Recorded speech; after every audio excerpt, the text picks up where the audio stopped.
Residents of Portsmouth's London Road might need to look elsewhere for their booze, at least for the time being.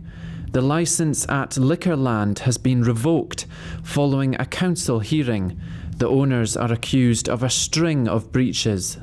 Liquorland's owner, Salvinder Rai, has links to cash and carries that supplied his own store with tax-avoided alcohol. Salvinder is the company director in his brother's wholesaler. Police say a serious offence has been committed. To further support the link between Salvinder Rai and the wholesaler supplying the store with tax-avoided products, I can confirm that HMRC attended Halo Trading in March 2015 and seized around 1,000 litres of spirits from the premises after duty stamps on these spirits were found to be fraudulent and the product therefore was suspected of being tax-avoided. HM Revenue and Customs explain how they seized alcohol from the shop during an inspection.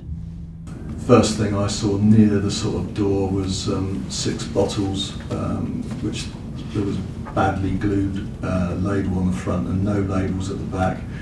I rang our control and they said no, there should be labels on the back, and certainly if there's a sort of professional way of affixing labels, and this looked more or less handmade.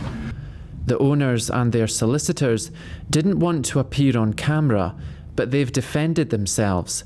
Liquorland's managers say some of the seized bottles were left by the previous owner. And the majority of those bottles we actually identified from invoices.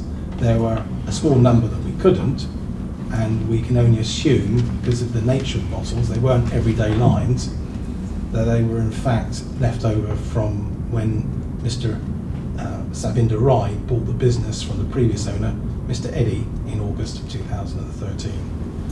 The managers have defended their actions even further by arguing that it's not always easy to spot a fraudulent duty stamp on bottles.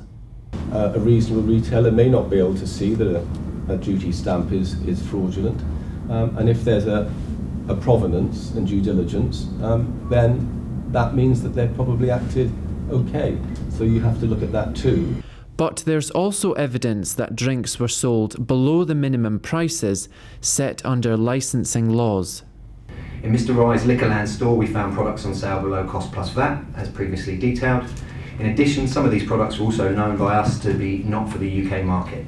This raises obvious concerns about the business's practices, the practices of the store, and Mr. Rai's link to several cash and carries where these products originate from. There are over 180 off licences in Portsmouth. Licensing officials say there's no reason to allow an offending store to continue selling. The owners can now appeal the decision within 21 days. Dale McEwen, Solent News Now.